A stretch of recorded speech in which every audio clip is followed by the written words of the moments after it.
Shubor nakaslem jong unongsan hima. Menteri Ketenat Kekotia uba ALHEC wala pentip baya ka COVID hospital kabadon ha Sauli hajan Nigrims an saplino na kabantaban pensa ya kitu kibadai ki COVID khat khandai positif. Ulaong ba kani ka jaka ajing sumar ha Sauli kadon ki jingthia ki balabu lang ka oksigen bat ki wei ki jingdon kam na kabantaban sumar ya ki bapang bat bai system.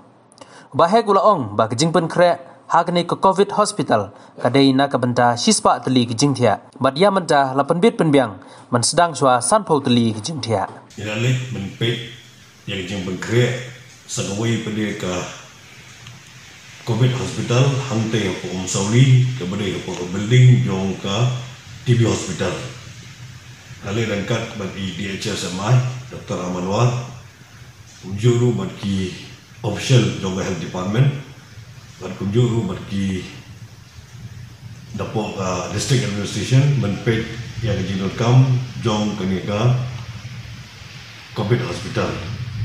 Kecil berkait pelaya cacat buat nagaliang jong ke health department kila betai bahaya kenika COVID hospital ke bahang ni apa Sauli nak mentah kesan pun jentia nala menready no mentah kau nasai kesini.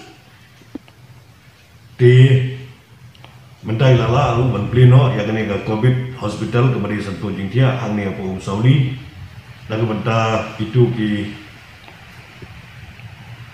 beriu ki bayo yang ni positif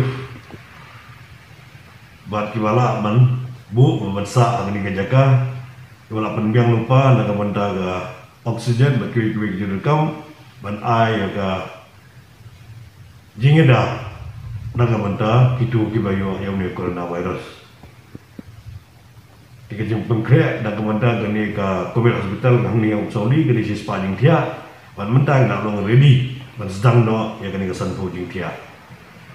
Tiba yang kini kesan pojing dia, inala ban pleno apa kini ki RC Malaysia, naga mentah kita tegam jangan dipakai. Kembali sebut.